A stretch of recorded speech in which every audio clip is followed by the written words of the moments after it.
Hola, ¿cómo estás? How are you? I just wanted to do that in Spanish. I thought that was like the coolest thing. Thank you guys. Welcome to the Ultimate Manifestation Podcast. I'm your host, Sean Grant. Wow. Am I ever happy to talk about what we have today set as our topic? Because manifestation, it's key, man. It's key to the degree of you realizing your desires. And so let's think about, how do we get what we desire in our lives?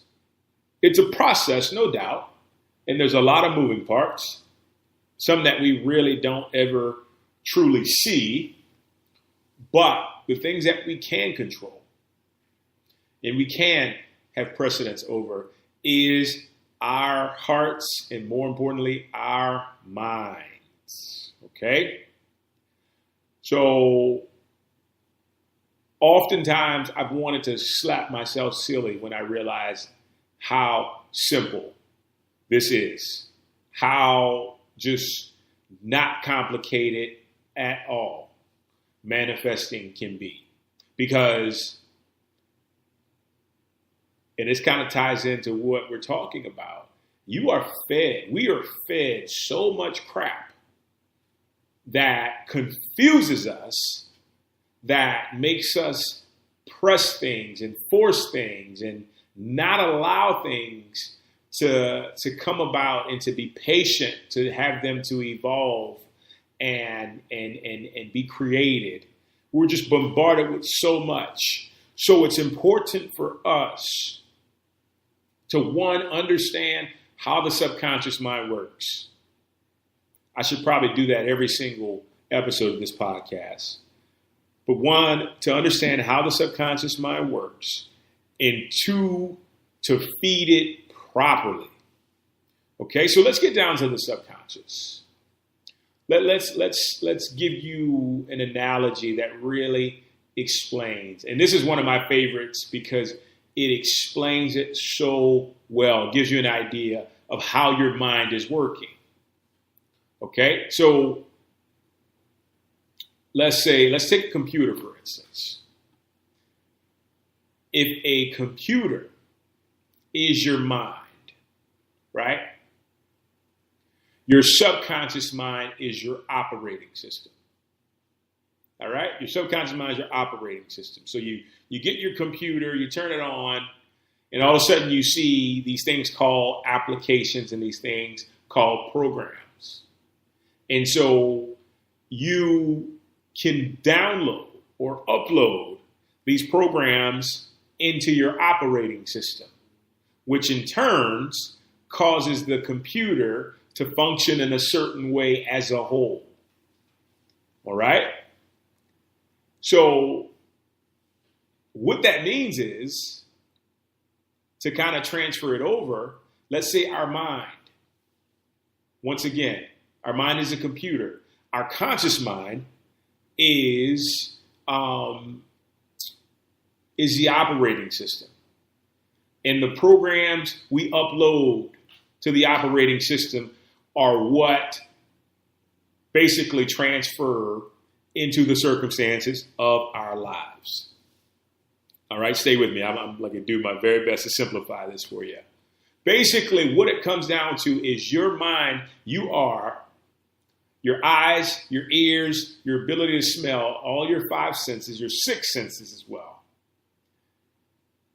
are basically taking in information, taking in applications, programs, which is the people you see, the music you hear, the food you smell, the environment you're in is the stimulus that's being downloaded by your operating system, your subconscious mind. So by knowing this, what we can do to enable success, enable, quote unquote, the good stuff and fulfillment, we can feed the operating system all these programs that bring us joy, all these programs that make us happy. Take, for instance, I'll give you an example. I got into this thing where I would take Post-its and place them on my computer because I'm always on my computer and it's always in my visible line of sight. So one Post-it says, every area of my life is unfolding perfectly in each moment. I am perfect, right? And so my subconscious mind sees that enough, it begins to run a program. The beauty of it is it only needs to see it one time to start that program. You know, we're always led to believe that it takes like 21 days or it takes 30 days, whatever it is, for a program to run. It does not. And what that's contingent upon is if the conscious mind is relaxed enough, or the conscious mind is totally receptive. This is why you got to be really, really, I don't want to say careful, but mindful of who you idolize, who you put on a pedestal, because oftentimes you will take everything that they say and accept it right into your operating system, and it will literally run your life. You know, case in point, not to get off track, but if we have parents who tell us we aren't shit, or we're crap, or we can't do this, or we can't do that, and they tell us that all the time because we respect them, because we want to make them happy, because we want to accept everything they say, we accept that right away as truth, and we start downloading that application. And before you know it, it's running our lives into our 30s and 40s. So we got to be careful. We got to be mindful. I don't like to use the word careful. We have to be mindful with what we're downloading. So once again, getting back to what I was saying, you know, I do the Post-its. I have money taped to my desk right now. And what that does, that tells my subconscious mind that money is everywhere and I have money all the time whenever I need, right? And guess what? I start downloading that application and that program begins to run. And before I know it, I have all the money that I desire, all the money that I need to do whatever it is that I desire to do, because money is always available. My unconscious mind, my subconscious mind knows that. And it's running. It's automatic now. Okay? Pictures on the wall, you know, pictures on your desk, things you have hanging up, you know, television. My God. TV right now can just dumb you down if you're not watching the kind of stuff that is conducive to, one, making you feel good, two, making you laugh, three, inspiring you. It's got to fall into one of those three categories, because if not, it will literally start to wreck your mind. You'll be watching something and you'll be tied up into it, and you'll be wondering, you ever go to a horror movie? I can remember the last horror movie I saw was like The Bye-Bye Man or something. It was just crazy as hell. And I left that movie feeling fearful, feeling scared, feeling like, holy shit, what just happened to me? It's because it got into my subconscious mind that like this craziness could actually be true. That's the danger in the horror films nowadays, is that they're so realistic. And that's all your subconscious needs to start like basically accepting that program, right? So with that being said, we've got to feed our mind the good stuff to get the good stuff. And you may not think much of it, but if you got kids, if you got a wife, if you have a spouse, your siblings, encourage them all the time. Send them words of encouragement, uplift them.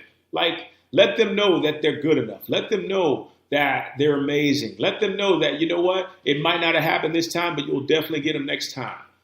All types of positive reinforcements. You know, don't give them that shit that like makes them feel less than the phenomenal individual that they are, because all of a sudden it starts to show in your behavior. It starts to show in their behavior. And this was the biggest problem, I think, for a lot of kids growing up my age, is that the parents would take their issues and dump them on the children. And then all of a sudden the child is experiencing the exact same thing that that the parent experienced when they were younger or when they were as an adult. So we've got to be seriously mindful of what we're filtering into ourselves and what we're filtering into the people around us. Funny thing, I remember, I was working on the computer one time and my wife asked me something and I wasn't paying attention. And then she asked it again and I still wasn't paying attention. And you know what? Because I wasn't paying attention, because my conscious mind was so fixated on what I was doing, she said something along the lines of, "You always forget things," or something like that. So that went directly to my subconscious mind. And all of a sudden, I realized there was a point in my life I started forgetting everything. I forget my jacket in the restaurant. I forget my keys. I forget my wallet. I'm like, why? Why am I forgetting so much stuff? And then I thought back to it. It's because my conscious mind was not paying attention, and it made my subconscious mind completely receptive. Like when you're playing stuff in the background, you've got to be extremely, extremely mindful, because that's the type of stuff, especially if you're doing something else, that's the stuff that's going to get in to your mind, and it'll start to create behaviors. Because I'm here to tell you, and this is the truth, and when you know this, you can change a lot of stuff. When it's in your subconscious mind, it's done. Until you get the chance to redesign those beliefs, once it gets into the unconscious mind, it is a done deal. It's going to start to affect your behavior. And you can look at your behaviors now, and that will tell you what's happening within you subconsciously, right? So you got to feed it good stuff. If you're in the same situation I'm in, even if you got to say it sarcastically, the subconscious mind does not care. Say with a big old smile, "Honey, you always remember everything. Honey, you're the best husband," whatever it is, "you're the best wife there is." Say it, because that is what is being picked up. So what I want you to do as we get ready to head, just feed your mind the stuff that you desire. Feed your mind the stuff that you like, the stuff that you love. Have it going in the background. I love to have like affirmations going in the background, because that makes me excited. That makes me thrilled. It makes me come alive. It helps me to be who I desire to be on a daily basis. But feed your mind the good stuff. Feed your mind the stuff that you want, and you will see your life will produce like circumstances. Guys, thank you so much for joining me today. Always a pleasure.